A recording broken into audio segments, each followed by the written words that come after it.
Good morning students. আজকে আমরা class 12-এর দ্বিতীয় চ্যাপ্টার সলিউশনের পার্ট 3-তে এসেছি, যেখানে আমরা একটা গুরুত্বপূর্ণ প্রপার্টি সম্পর্কে সলিউশনে জানব। সাধারণত সলিউশন চ্যাপ্টারে যত প্রশ্ন আসে তার 95% কোশ্চেনই এই প্রপার্টি থেকেই দেওয়া হয়। তো এই প্রপার্টিটির নাম কি? সেই প্রপার্টিটির নাম হচ্ছে সংখ্যাগত ধর্ম বা কলিগেটিভ প্রপার্টি। অনেকে এটাকে সমাবর্তী ধর্মও বলে। তো আমরা কলিগেটিভ প্রপার্টি বা সংখ্যাগত ধর্ম বলতে কি বুঝি সেটাকে আমরা জানব। তো বলছে কি, যে কোনো দ্রবণের যে ধর্ম দ্রবণে উপস্থিত দ্রাবের প্রকৃতির উপর নির্ভর করে না, শুধুমাত্র দ্রাবের কণার উপর নির্ভর করে, তাকে আমরা কলিগেটিভ প্রপার্টি বলছি। তাহলে colligative property of a solution is the property which depends upon the number of particles of the solute but not on the nature of the particles. Nature of the particles এর উপর depend করে না, শুধুমাত্র দ্রাবের কণার উপর depend করে। কণা কি কি হতে পারে? কণা অণু হতে পারে, পরমাণু হতে পারে, আয়ন হতে পারে, মোল হতে পারে, মোলাল গারত্ব হতে পারে, মোল ভগ্নাংশ হতে পারে, ইত্যাদি ইত্যাদি, যেগুলো কণার সংখ্যাকে রিপ্রেজেন্ট করে। তার উপরে যে ধর্মটা নির্ভর করে কোনো দ্রবণের, তাকে আমরা কলিগেটিভ প্রপার্টি বলছি। তো কলিগেটিভ প্রপার্টি আমরা এই চ্যাপ্টারে মূলত 4টা কলিগেটিভ প্রপার্টি নিয়ে আমরা দেখব। প্রথম যে কলিগেটিভ প্রপার্টি নিয়ে আমরা দেখব সেটাকে আমরা বলছি বাষ্পচাপের আপেক্ষিক অবনমন। ইংরেজিতে বলা হয় রিলেটিভ লোয়ারিং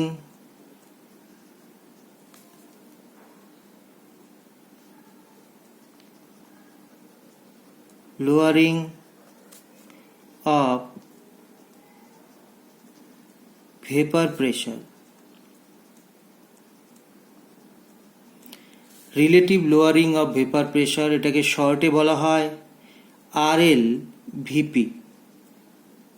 দ্বিতীয় আমরা দেখব স্ফুটনাঙ্কের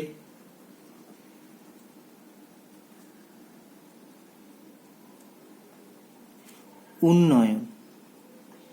এটা আর একটা কলিগেটিভ প্রপার্টি, এটা সম্পর্কে আমরা দেখব এলিভেশন অফ বয়েলিং পয়েন্ট। এটা দ্বিতীয় আমাদের কলিগেটিভ প্রপার্টি সম্পর্কে আমরা দেখব হিমাঙ্কের অবনমন। এটা তৃতীয় কলিগেটিভ প্রপার্টি, হিমাঙ্কের অবনমন।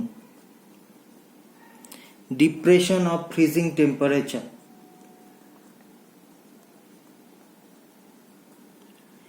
Depression of freezing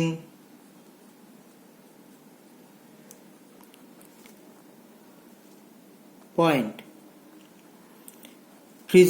depression of freezing point, হিমাঙ্কের অবনমন।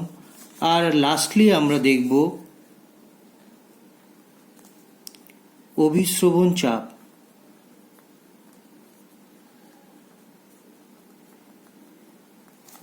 বা অসমোটিক প্রেসার।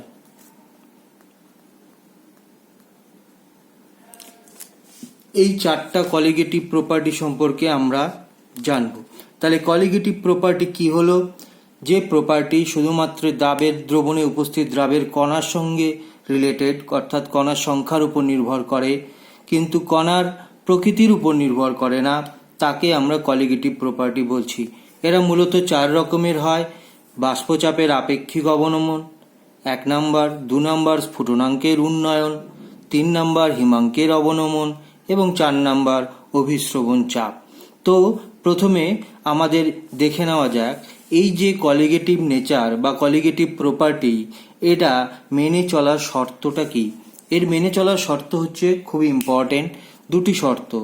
একমাত্র 1 নাম্বার শর্ত হচ্ছে কি, কেবলমাত্র লঘু দ্রবণের ক্ষেত্রেই আমাদের এই সংখ্যাগত ধর্মগুলি মেনে চলে, অর্থাৎ আমরা জানি যে লঘু দ্রবণের ক্ষেত্রে সেটা আদর্শ দ্রবণের মতনই কাজ করে, যেখানে কণা পার্টিকেলগুলো দ্রাব এবং দ্রাবকের কণা পার্টিকেলগুলো অনেক একে অপরের থেকে দূরে দূরে থাকে এবং কণাটা দূরে দূরে থাকা এদের ইন্টারাকশন কম হয় এবং দ্রবণটা লঘু দ্রবণ মতন আচরণ করলে সেটা আদর্শ দ্রবণের মতন আচরণ করে। তাই আদর্শ দ্রবণের মতন আচরণ করার জন্য এটা সংখ্যাগত ধর্ম মেনে চলে, অর্থাৎ ডাইলুট সলিউশন এর ক্ষেত্রেই একমাত্র সংখ্যাগত ধর্ম মেনে চলবে। যত কনসেন্ট্রেশন বৃদ্ধি পেতে থাকবে দ্রাবের, তত কিন্তু সংখ্যাগত ধর্ম মেনে চলার প্রবণতাও আস্তে আস্তে কমতে থাকবে। আর যে দ্রাবটা আমরা এখানে যুক্ত করব, সেই দ্রাব কিরকম প্রকৃতির হতে লাগবে? অনুদ্বায়ী হতে লাগবে, যেটাকে আমরা নন ভোলাটাইল বলি। আর অসংযোজিত এবং অতড়িৎ বিশ্লেষ্য কঠিন প্রকৃতির হতে লাগবে, অর্থাৎ দ্রাবটি কণা যেটা থাকবে সেটা নন ভোলাটাইল নেচারের হবে, নন ইলেকট্রোলাইটিক নেচারের হবে, নন অ্যাসোসিয়েটেড অবস্থায় থাকবে, কিন্তু অবশ্যই সেটা কঠিন প্রকৃতির হতে লাগবে। অর্থাৎ এই দুটো ধর্ম যদি থাকে তবেই সংখ্যাগত ধর্ম কিন্তু মেনে চলা যাবে। তো প্রথমেই আমরা দেখে নেই যে প্রথম যে সংখ্যাগত ধর্মটি আছে সেটা কি? বাষ্পচাপের আপেক্ষিক অবনমন বা relative lowering of vapour pressure বা রাউলস লয় কি বলছে? রাউলস ল প্রথমে আমাদেরকে জানতে হবে। রাউলস লয় বলছে কোনো অনুদ্বায়ী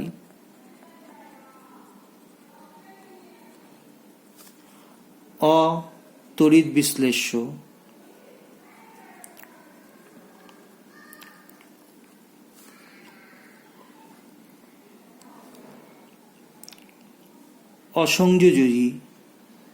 অসংযোজী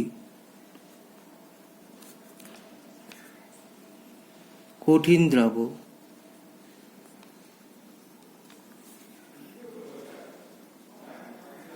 বিশুদ্ধ দ্রাবকে দ্রবীভূত করলে বাষ্পচাপের আপেক্ষিক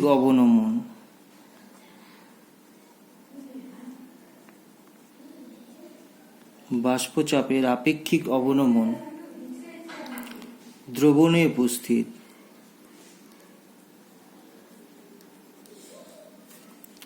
দ্রাবের মূল ভগ্নাংশের সমান হবে। এটা হচ্ছে আমাদের রাউলসের ল। রাউলসের ল আমাদের এখানে বাষ্পচাপের আপেক্ষিক অবনমন সংক্রান্ত রাউলসের লয় কি বলছে? কোনো অনুদ্বায়ী অতড়িৎ বিশ্লেষ্য অসংযোজী কঠিন দ্রাব যদি বিশুদ্ধ দ্রাবকে দ্রবীভূত করলে যে দ্রবণ তৈরি হয় তাতে বাষ্পচাপের আপেক্ষিক অবনমন হবে এবং সেই আপেক্ষিক অবনমন কিসের? দ্রবণে উপস্থিত দ্রাবের মূল ভগ্নাংশের সমান হবে। অর্থাৎ রাউলসের লয়ে আমরা আগেও পড়েছিলাম, বাষ্পচাপের ক্ষেত্রে রাউলসের লয়ের ক্ষেত্রে আমরা দেখেছিলাম যে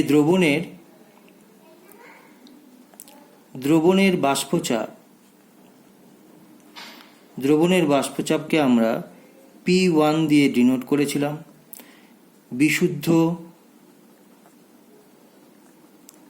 দ্রাবকের বাষ্পচাপকে আমরা P1 নট বা P1 জিরো দিয়ে ডিনোট করা হয়েছিল এবং বিশুদ্ধ দ্রাবকের মূল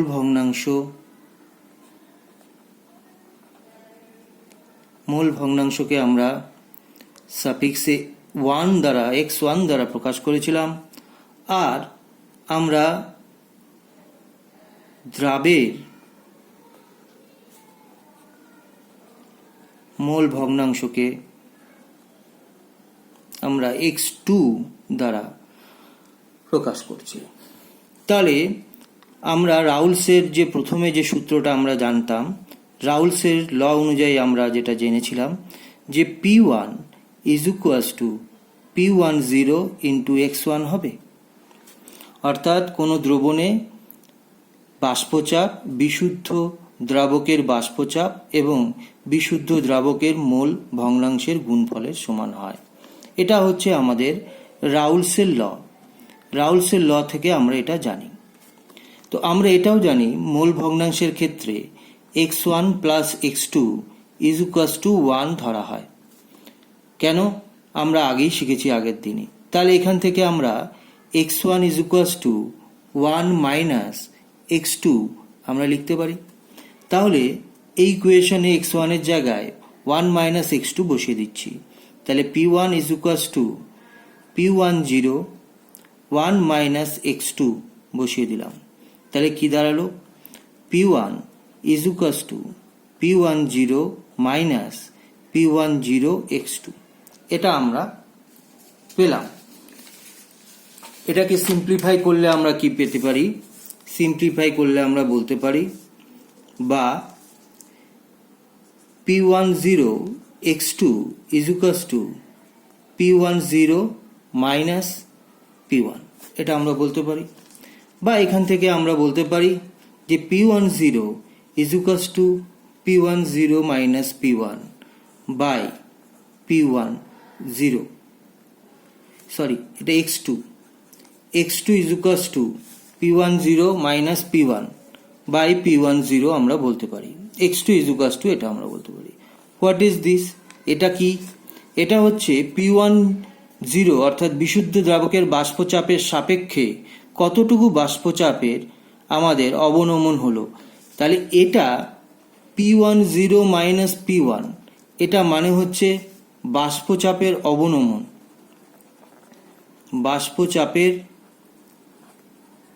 অবনমন এটা হচ্ছে p10 minus p1। R p10 minus p1 by p1, নিচেও যদি একটা p10 থাকে তাহলে সেটা আমরা বলতে পারি বাষ্পচাপের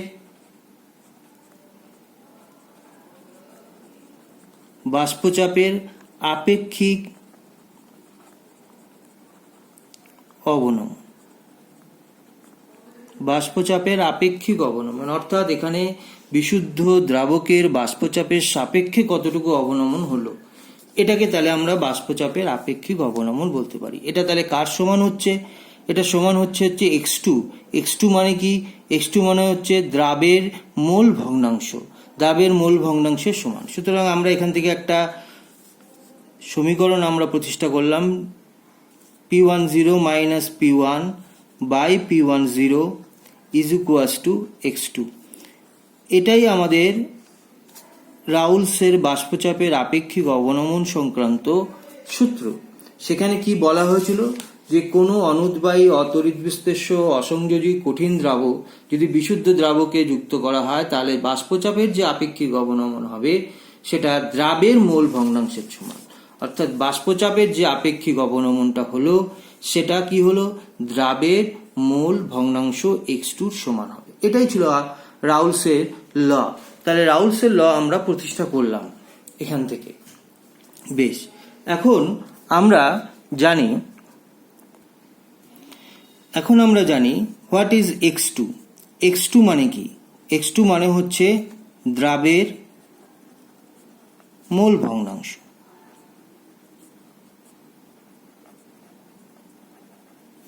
ইজ ইকুয়ালস টু আমরা বলতে পারি n2 by n1 plus n2। অর্থাৎ এখানে n1 n2 এগুলো কি? n1 হচ্ছে দ্রাবকের মোল সংখ্যা,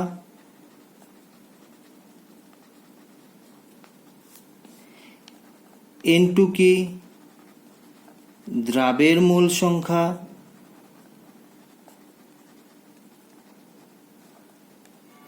তাহলে এগুলো সবই মোল সংখ্যা, তার মানে সংখ্যা অর্থাৎ দ্রাবের মোল সংখ্যা মানে সংখ্যার উপর নির্ভরশীল একটি রাশি। তাই আমরা বলতে পারি যে p10 minus p1 by p10 এটি সংখ্যাগত ধর্ম, অর্থাৎ এটা একটা কলিগেটিভ প্রপার্টি, সংখ্যার উপর নির্ভরশীল। তাই আমরা এটাকে বলতে পারি এটা কলিগেটিভ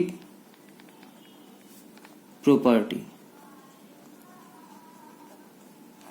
এটা কলিগেটিভ প্রপার্টি বা সংখ্যাগত ধর্ম, এটি সংখ্যার উপর নির্ভরশীল একটি রাশি, কলিগেটিভ প্রপার্টি। তাহলে n2 N1 N2 এগুলি সবই সংখ্যা, মোল সংখ্যা, তার মানে এটি সংখ্যাগত অবস্থা, সুতরাং সংখ্যাগত ধর্মের উপর নির্ভরশীল P10 minus P1 by P10, অর্থাৎ বাষ্পচাপের আপেক্ষিক অবনমন একটি কলিগেটিভ প্রপার্টি। এটা প্রমাণিত হয়ে গেল।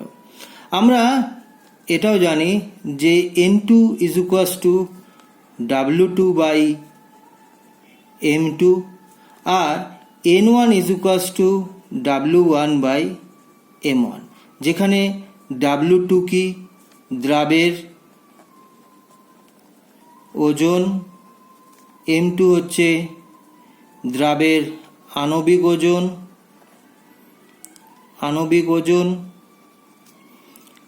W1 হচ্ছে দ্রাবকের ওজন, M1 হচ্ছে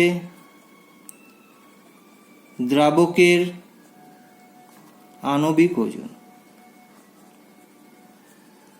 এটা আমরা জানি। N2 কে আমরা এইভাবে প্রকাশ করতে পারি। তাহলে আমরা এটাও ধরে নিচ্ছি যে P10 মাইনাস P1 এটাকে হচ্ছে বাষ্পচাপের অবনমন হচ্ছে ডেল পি। তাহলে আমরা লিখতে পারি, এখান থেকে যদি আমরা সমীকরণটাকে লিখি তাহলে আমরা লিখতে পারবো যে del P by P10 is equals to N2 by N1 plus N2। তাহলে এখান থেকে আমরা আরেকটা জিনিসও এখান থেকে একটা ধরতে পারি, ফর ডাইলুট সলিউশনের ক্ষেত্রে N1 অর্থাৎ দ্রাবকের মোল সংখ্যা is very very larger than N2। সুতরাং আমরা বলতে পারি N1 plus N2 nearly is equals to N1। তাহলে উপরের যে ব্যাপারটা দাঁড়ালো কি, del P by P10 is equals to N2 by N1। বেশ, তাহলে del P by P10 is equals to N2-র জায়গায় আমরা লিখতে পারি W2 বাই M2, N1-এর জায়গায় আমরা লিখতে পারি W1 বাই M1। তো এইভাবে আমরা একটা অজ্ঞাত কোনো একটা দ্রাবের আণবিক ভরকে আমরা ক্যালকুলেশন করতে পারি। তাহলে আণবিক ভর এটা একটু সিম্পলিফাই করে লিখলে কি হয়, W2 into M1 by W1 into M2, এটা আমাদের গিয়ে দাঁড়ালো। তাহলে এখান থেকে M2 কে যদি আমরা লিখি তাহলে কি দাঁড়াবে M2, এটা তাহলে উল্টে যাবে। তাহলে P10 by del P, P10 by del P is equals to আমাদের থাকবে হচ্ছে W2 into M1 by W1। তাহলে এখান থেকে আমরা একটা অজ্ঞাত দ্রাবের আণবিক ওজনকে ক্যালকুলেশন করে বার করতে পারি। এটা একটা ইম্পর্টেন্ট ফর্মুলা। এখান থেকে আমাদের একটা অজ্ঞাত দ্রাবের আণবিক ওজন M2 কে আমরা ক্যালকুলেশন করে বার করতে পারি। এটাকে এইভাবেও লেখা যেতে পারত যে P10 by P10 minus P1 del পিটাকে এভাবে লেখা যেতে পারত into W2 into M1 by W1 is equals to M2। তাহলে এটাও আমাদের একটা সমীকরণ হতো। এই দুটো সমীকরণ আমাদেরকে খুব ভালো করে মনে রাখতে হবে। তাহলে আমরা দেখতে পাচ্ছি যে বাষ্পচাপের আপেক্ষিক অবনমন অর্থাৎ relative lowering of vapour pressure একটা কলিগেটিভ প্রপার্টি, সেটাও আমরা প্রমাণ করলাম। আবার এখান থেকে আমরা একটা জিনিসও প্রমাণ করলাম যে কোনো একটা অজ্ঞাত দ্রাব থাকলে তার আণবিক ওজনকে কি করে বার করতে হয় তারও ম্যাথমেটিক্যাল রূপ আমরা দেখলাম। আণবিক গুরুত্ব নির্ণয় করার একটা ম্যাথমেটিক্যাল রূপও আমরা দেখতে পেলাম। এবার আমাদের কিছু সমস্যা বা প্রবলেম নিয়ে আমরা একটু আলোচনায় যাব। এখানে একটি প্রবলেম দেওয়া আছে যে একটি অনুদ্বায়ী দ্রাবের 15 গ্রাম পরিমাণকে 75 গ্রাম অ্যাসিটোনে দ্রবীভূত করা হলো 298 কেলভিন উষ্ণতায় বিশুদ্ধ অ্যাসিটনের বাষ্পচাপ 230 mmHg এবং দ্রাবটির আণবিক গুরুত্ব 125 হলে ওই উষ্ণতায় দ্রবণটির বাষ্পচাপ কত বার করো। তো এখানে প্রদত্ত কি আছে, এখানে দেওয়া আছে হচ্ছে P10 বিশুদ্ধ অ্যাসিটন এখানে দ্রাবক হিসাবে ব্যবহার হয়েছে, তার বাষ্পচাপ দেওয়া আছে 230 mmHg, এটা দেওয়া আছে।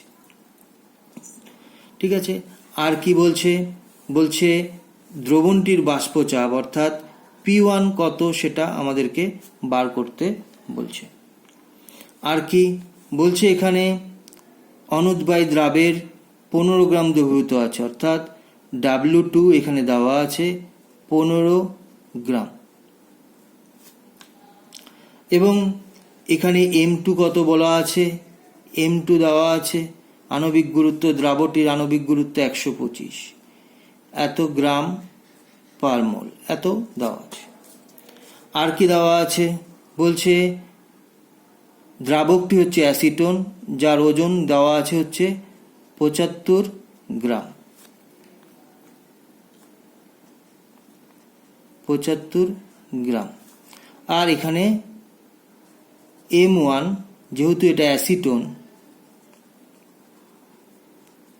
এই ওজনটা আমরা জানি, অ্যাসিটনের ফর্মুলা হচ্ছে CH3COCH3, এর আণবিক ভরকে আমরা ক্যালকুলেশন করব। কার্বন 12 আছে 3টি, 6টা হাইড্রোজেন আছে, আর একটা অক্সিজেন আছে 16, ক্যালকুলেশন করে এর মান আসবে হচ্ছে 58। তাহলে M1 এখানে আসলো হচ্ছে 58। তাহলে এখানে আমাদের এগুলো ডাটা সবই আমাদের কাছে দেওয়া আছে, এইগুলো ডাটার থেকে আমরা মানকে বার করব। তো এখান থেকে আমরা প্রথমে x2টাকে যদি আমরা বার করে নিয়ে আসতে পারি, x2 মানে কি N1 প্লাস N2। আমরা এটাকে কোনো ডাইলিউট সলিউশন হিসাবে চিন্তা করলে আমরা এটাকে আরও সিম্পলিফাই আকারে লিখতে পারি, x2 মানে N2 by N1 plus N2। তাহলে আমরা N2 বাই N1 আকারেও লিখতে পারতাম, কিন্তু আমরা না করে একটু N1 প্লাস N2 ধরেই কাজটাকে করার চেষ্টা করছি। তো এখানে N2 কত, N2 হচ্ছে W2 বাই M2, W2 মানে 15 ভাগ 125, আর কি N1 মানে হচ্ছে 75 ভাগ 58 প্লাস 15 বাই 125, এটা ক্যালকুলেশন করতে হবে। এটা ক্যালকুলেশন করলে এর মান আসবে পরে হচ্ছে 0.12, নিচে হচ্ছে 1.293 প্লাস 0.12, এটা ক্যালকুলেশন করে মান আসবে হচ্ছে 0.084। এই মানটা আমাদের কাছে এলো, x2 মান আমরা পেয়ে গেলাম। এখন আমাদের রাউলসের সূত্র অনুযায়ী, রাউল্টের সূত্রানুসারে আমরা লিখতে পারি যে P10 minus P1 by P10 is equals to x2, এটা আমরা জানি। P10 এখানে দেওয়া আছে 230, P1 বার করতে হবে বাই 230, x2 মান বের হয়ে আসলো 0.084। এখান থেকে আমরা খুব সহজেই P1 কে ক্যালকুলেশন করতে পারবো।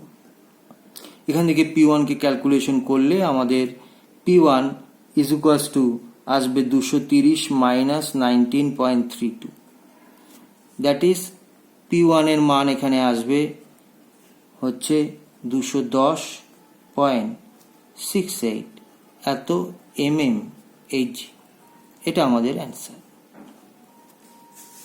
এভাবে আমাদের করা যেতে পারে।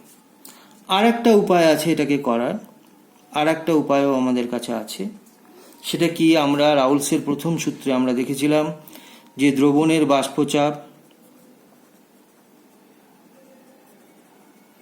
বাষ্পচাপ P1 is equals to P10 বিশুদ্ধ দ্রবণের বাষ্পচাপ ইন্টু x1, অর্থাৎ দ্রাবকের মোল ভগ্নাংশের গুণফলের সমান হয়, এটা আমরা জানি। তাহলে P10 এখানে দেওয়া আছে 230, x1 এর মান আমাদের এখানে বসাতে হবে।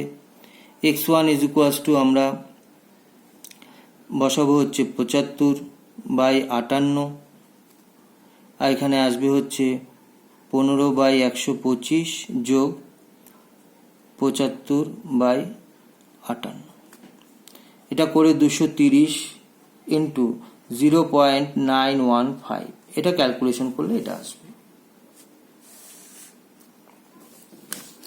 এটা হচ্ছে প্রথম সূত্র, P1 is equals to P10 into x1।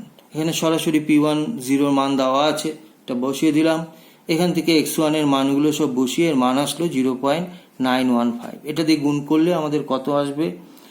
210.46 mmHg। তাহলে এখান থেকেও আমাদের কিন্তু এই অ্যান্সারটা বার করা যেতে পারে। এই অ্যান্সার আমাদের খুব সহজেই এই অ্যান্সারটা আমাদের এখান থেকে বেরিয়ে আসবে। আমাদের আরেকটা প্রবলেম নিয়ে আমরা এখন দেখব, যেটা কি বলেছে সেটা একটু ভালো করে লক্ষ্য করো।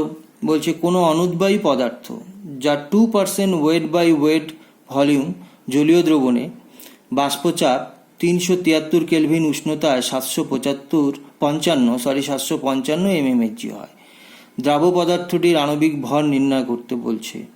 তাহলে আণবিক ভরের নির্ণয় করার সূত্র আমরা জানা আছে, সেই সূত্রে সরাসরি প্রয়োগ করলেও আমাদের অ্যান্সার কিন্তু বেরিয়ে আসবে। আর কি 373 কেলভিন উষ্ণতায় বিশুদ্ধ জলের বা দ্রাবকের বাষ্পচাপ দেওয়া আছে 760 mmHg, এটা বলে দেওয়া আছে। প্রথমে আমাদেরকে দেখে নিতে হবে যে এখানে যে 2% ওয়েট বাই ওয়েট ভলিউম ব্যাপারটা কি। তাহলে এখানে 2% W বাই W জলীয় দ্রবণ ব্যাপারটার মধ্যে কি লুকিয়ে আছে? ব্যাপারটার মধ্যে বলছে যে দ্রাবের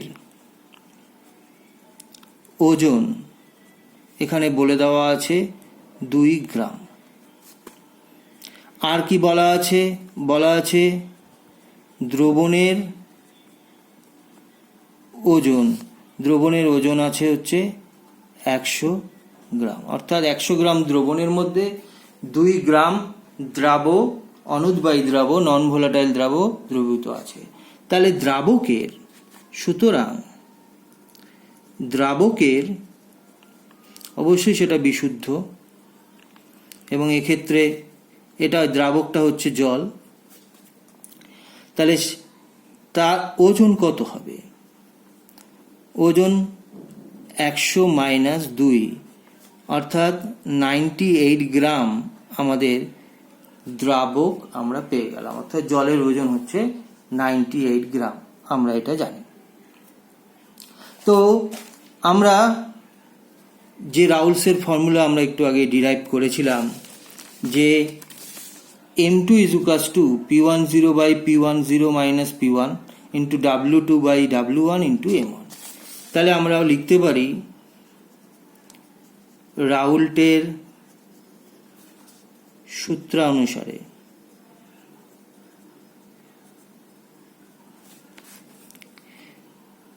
M2 is equals to P10 by P10 minus P1 into W2